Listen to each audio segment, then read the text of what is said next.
Welcome to Voices of Ancient Egypt, the podcast for people who don't just want to learn about ancient Egypt, but want to understand it on a deeper, more meaningful level. I'm Melinda Nelson-Hurst, an Egyptologist with a PhD in the field and years of experience teaching at the university level, working in Egypt, and training students around the world to read real ancient Egyptian texts. I've spent decades studying this civilization in a traditional academic setting so you don't have to, and so you can access knowledge that's usually locked behind academic walls. This podcast brings ancient Egyptian history, beliefs, and language to life, and shows you that learning hieroglyphs is possible, no matter your age, background, or schedule. So whether you want to read hieroglyphs in museums, on social media, or on your next trip to Egypt, you'll find the tools, stories, and encouragement to make it real right here. Let's hear the voices of the ancient world together. Hello, and welcome back to the Voices of Ancient Egypt podcast. I'm really excited to be sharing this one with you today because this is something that came directly from my coaching calls with my students in my programs Scribal School and Master Scribes in the last week that I think really gets overlooked or ignored or even put down in a way sometimes that's so important when we're learning, whether it's learning hieroglyphs or anything else, and honestly, in many other aspects of life too. And that is the power of questions. And I see two things that really hold people back from asking questions when they're learning to read hieroglyphs. And this probably applies when you're learning anything else as well. But my experiences in teaching Egyptology and hieroglyphs especially. And so what I see is two potential problems. One is a lot of people, if they're not working with me already, for example, don't have anyone that they feel like they can ask who would be able to answer their questions. And they're just feel stuck with where they are. Maybe they've learned a little bit, right? But they have questions that they just can't get answers to, right? And maybe they've read this part of the book over and over again, and it's just led to them feeling deflated. The other thing that I see hold people back is a fear of being vulnerable by asking questions. Because when you ask a question, of course, you're inherently showing that you don't know the answer. And that's the entire point of why you're asking the question, right? But sometimes we can feel uncomfortable asking questions, especially when it's in front of others and not just one-on-one with the one person that we're asking. However, I would make the argument that actually it's even more important to do this in front of others. And I've seen both of these things, though, hold people back, especially the fear aspect, which tends to be stronger in some groups and settings than others. So for example, I see this more in the university setting than I do in my programs teaching outside the university. And I think there's a lot of reasons for that. Some of it can be the setting itself. Some of it is we tend to be a little less worried about that as we get older. So once you're past that 18 to 22 age, you're more likely to be willing to ask questions, for example. And there's all kinds of things, of course, as a university professor you could do to make people more comfortable and willing to ask questions in the classroom. But there's still, at that age, a very strong drive to fit in with your peers and a fear of standing out amongst your peers and or looking stupid, right? So it does, I think, plague younger groups oftentimes even more. But I see this also with older adults as well. Although I do see it, like I said, more in the formal setting than I do generally in my programs. But fear still holds people back sometimes in my programs as well. And sometimes they'll stay stuck for quite a while. You know, it could be a few days, it could be a week or two. Sometimes it's been months where they're just, they're stuck on a particular text maybe they're working on, or there's a lesson that they watched and it really made sense to them. But then when they're doing the exercises, there's just this one part that they're not getting, and they're worried that the problem is them, right? And they're worried about asking the question. But then everything changes when they do ask that question. And that's why I encourage my students to ask me anything. And there are truly no bad questions. It might sound cliche, but really there are no stupid questions. It's absolutely true. And every question helps not just that person who asked it, but honestly, it helps everybody else who's in that room too, whether we're talking virtually or physically in real life. It helps everybody who's there to see it or hear it and also experience the response, the answer. So I'll give you an example. In my next level program, Master Scribes, one of my students just asked on our call a question about some pretty technical stuff that was unclear to her and holding her up with understanding some things with why Egyptologists translate certain texts certain ways. And she'd read the grammar book, she'd read the terminology before, read descriptions of it, but she was still stuck on not understanding this difference. Now, I want you to keep in mind that these terms are ones that I think probably most people are not familiar with. And this came from an advanced student. So you may have never even heard these before. And that is totally okay that you're not there right now. But you absolutely can be someone who is part of the conversation at this level if that's what you seek. But for right now, bear with me for the sake of the story and the example. So she asked me what the difference is between tense and aspect. Now, these are terms used for verbs or the words that we call verbs, which are action words, right? And tense, you're probably more likely to have heard of, at least if you're a native English speaker. Tense means the time that the action happens. So specifically, whether it's in the past, the present, or the future. On the other hand, aspect is about whether the action that you're talking about, it has completed. Is it a completed action? Or is it still ongoing or in progress? So for example, you could say, I am going to the store. That's in progress and in the present tense. Or you could say, I have been going to the store. Now that's a little more complicated because we tend to think of, if it's completed, it's in the past. If it's ongoing, it's in the present, right? But in this case, it's something that's ongoing when we say, I have been going to the store. It's something that didn't finish. We didn't say, I went to the store. It's all done, right? We said I had been going to the store. But it's also in the past, right? So that's how they're different from each other. Or we could say, I have gone to the store. And in that case, it is completed action. It's all done. You're not continuing to go to the store. And it's in the past. So you can have any variation of this mix of tense and aspect.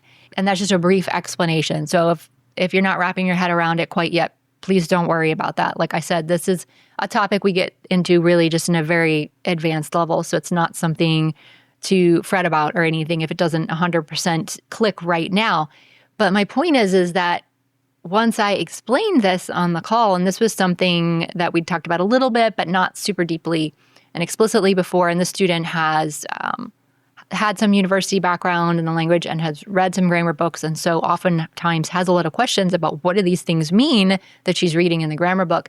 And she'd been really stuck on this one. So when she brought this to me and I was able to answer it for her, it was like a big aha moment. It was like something that just seemed totally incomprehensible now all of a sudden made sense, and she felt like she could move on to the next thing now rather than being stuck there. And what I thought was the most rewarding and truly amazing thing about questions like this one, and in this case in particular, is this didn't help just her, right? It didn't help just my student who asked this question. This helped everybody else who was on the call or who caught the replay of that call. Because even if it's a question they hadn't thought of before, it is something that they are encountering when they're learning Egyptian, and even if they're just starting to maybe learn a little bit about verbs, or maybe they're much further along. Either way, on whatever level they're at sort of there, this can help to start to make some of the things that we do when we translate into languages like English make sense. And so a bunch of my other students were like, wow, I had never thought about that. And that's like an amazing insight to have to understand with why sometimes we have multiple choices in English with how we translate something from Egyptian, because they use these things very differently. Middle Egyptian tends to be mostly about aspect and not tense. And in English, we tend to sort of emphasize tense more. So there are very different ways of handling kind of talking about action, right? Or maybe not very different, but in any case, it's a different sort of concept with which to look at that action. And so when you realize that, it really opens up your understanding of like, okay, why is it that we can translate this one thing, this one sentence in Egyptian with slightly different ways of doing it in English that all have to do with whether the action's completed or not, but yet it could be in a different time frame and so forth. So that was something that really unlocked something for so many of my students with this higher level of understanding of what was going on there. And while this does get pretty technical and is not something that like anybody needs to worry about when they're in the beginner stages, it does become important later on, of course. And I see my beginners also have the same kind of problem with this, where they get stuck on something. And it doesn't have to be grammar even. It doesn't have to be something complicated. It could be as much as like just this sign on this particular artifact. I can't figure out what this sign is. It doesn't look like any of the ones that I've seen before. I'm not familiar with it. And it might be simply that the person carving that object had a little bit different way of carving that sign. And when you're just starting out, all of these things look a bit different. And it's the kind of thing that once you get experience, of course, then becomes much more recognizable. But sometimes my students will get stuck on that for a while. But then when they bring it to me and I explain to them, this is why it's this, and I'll even trace it for them visually so they can see what I'm pointing out on what I'm seeing about, like, what are the parts of this sign, even though it looks a little funky, what are the parts of it that give me the clue that, or multiple clues potentially, that I think this is the sign that the artist was carving. Or one example just from this week as well, from our call in Scribal School, we're doing a guided study plan right now with some bonus calls. And one of the questions that came up a lot in the last couple of weeks, both in our private group that they can post in at any time, as well as on that call, was why does the name Tutankhamun have the hieroglyphs in a different order than I expect, right? So we say Tutankhamun. Why do we say Tutankhamun when in the hieroglyphs, the Amun part is at the beginning, right? And this is a concept that Egyptologists call honorific transposition. And I like to say that that's because we always have to have the most complicated, highfalutin sounding names for everything. But it's just a basic idea that whenever they name a god or a king also, there's this way of honoring them by moving that name up to the beginning of something, whether it's in a larger name like Tutankhamun or in a phrase, they will move it up. And it's something that these students are asking this because they actually haven't gotten to. We have a lesson that talks all about this in Scribal School, but they haven't gotten to that lesson yet, right? But they've seen this name Tutankhamun in exercises and they're like, why is it this way? And one of my students even said, like right after we talked about this, like she's like, I feel so much better about this now. And I'm like totally ready to tackle the next lessons, the next modules. And it's because, this is one of the issues that people run into all the time, whether they are in a formal course and maybe they don't have an opportunity to ask questions, or they're just afraid to ask questions, or they're trying to learn from a book, for example, or from like online sources like on websites and AI and things like that, that they run into these problems of not having somebody a real person that they can ask these questions of, or that they feel comfortable asking these questions of. But this is also not limited to questions about the ancient Egyptian language. I wanted to point this out because sometimes we get caught up in kind of like worrying about like, oh, I got to ask like technical questions about this. And it's just in thinking that that's the only stuff that we get stuck on.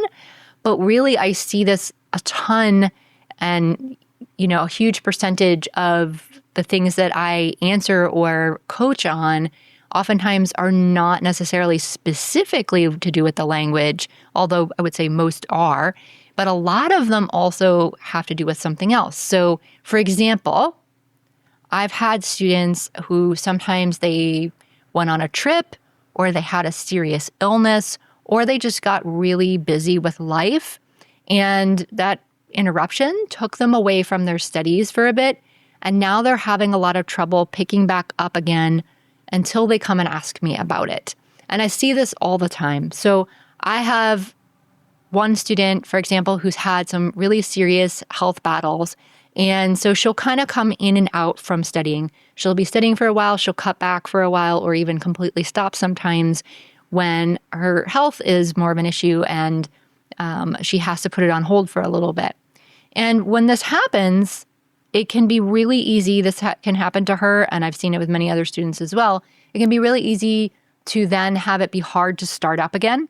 It might sound sort of silly, but if you've ever been through this experience with anything in life, you might recognize this in yourself as well. Then any kind of project or thing, even if you really like it and it's really something you're passionate about, when you haven't done it for a while, it can be hard to pick it up again because it suddenly feels difficult when it's been a while since you engaged with it in some way, right? And the longer we go, the harder it seems to feel in our brain. Like it just seems like, I don't even know where to start and what would I do? And I don't know if I have enough time right now to figure it out. And those kinds of things can happen. But when my students come to me and they tell me how they're feeling stuck, like they get this problem that threw them off track and now they want to get back on track, but they're just having trouble getting started. Maybe they don't know where to start, or they don't really even know, like, why are they having trouble starting, right? They're just like, I want to start, but I'm not doing it. So like, what's going on here? And when they come to me, first of all, I can help them see how normal this is for this to happen. Because as you just heard me say, this happens all the time with people. It happens to me with things very often. If it's something I haven't done in a while, I'm like, ooh, that sounds like a big, hairy project, right? And it is so normal. And honestly, just understanding that is more than half the battle anyway, because that's part of what kind of helps us stay stuck is this feeling and feeling like, why do I feel this way also? And thinking it's like there's some kind of problem with ourselves rather than this being normal. But then we also formulate a plan to get them back on track. And it doesn't need to be a complicated plan or even a very detailed plan. It's really about having someone who can see things from the outside, someone who's not all in your head, because you're all in your head when this happens, right? And you're stuck, and you might even be thinking about all the ways you could do this, and like, could I do it this way, and should I do it this time of day, and which thing am I going to work on, and do I have enough time, right? And you just kind of get stuck in this thinking about it rather than doing it phase. And once you get somebody who's outside of your own head who can look at it and discuss it with you and ask you questions as well as answer yours, this is the key to really getting out of your head and then taking action in those situations. And that's why I encourage you, everybody out there, to find a community or even a formal program with a community and access to an expert so that you can experience the power of asking questions and getting that second set of eyes, expert eyes, and also that outside viewpoint that can change so much and keep you unstuck or get you unstuck when you do get stuck for a little bit so you don't have to stay stuck for very long at all. And then keep moving forward. And whether you're working on learning hieroglyphs or if it's something else in your life, I really encourage you to find that support that you need. And of course, take advantage of it once you have it. Don't be afraid to ask questions. Remember that you're not just helping yourself when you ask questions, you're helping everyone else who gets to hear your question and the answer to it. And honestly, you're probably also helping the person that you ask the question of. My students help me understand things deeper all the time when they ask me questions, because sometimes there's things I just didn't even think to ask myself or to ponder until they ask me that about a text or about this aspect of the language. And I'm like, I hadn't thought of that before. That's a really good question. And then that allows me to dig deeper into that and examine it and not only help them and answer their questions, but deepen my knowledge as well. So whenever you ask a question, remind yourself you're not only helping yourself, you're helping everybody else in this room as well, whether it's a virtual room or a real life physical one. And so whatever you do, don't shy away from asking questions. It really is powerful. And that brings me to something that I have never done before, and I don't know if it'll do it again. Maybe I will. Maybe it'll be like a once a year thing or something like that. But to this end of the power of asking questions, I know a lot of you listening are not in my programs and their programs are not open for enrollment right now. And you might be like, gee, this is nice. I wish I could ask you questions, but I'm not in there. So here is your chance to ask me anything. And I'm going to make a podcast episode answering questions that come in. So your question could be about anything on your journey with hieroglyphs. It could be something else entirely related to ancient Egypt. It could be, some other aspect of the history or culture, for example. It could be just things you're nosy about in my life as an Egyptologist, or maybe about Egyptology in general. It really is that anything in Ask Me Anything or AMA, right? So submit your questions. You can do that by going to voicesofancientegypt.com/AMA. That's voicesofancientegypt.com/AMA. I'll link that in the show notes as well. And you can either enter your name with your question or you can leave it completely anonymous. It is absolutely up to you.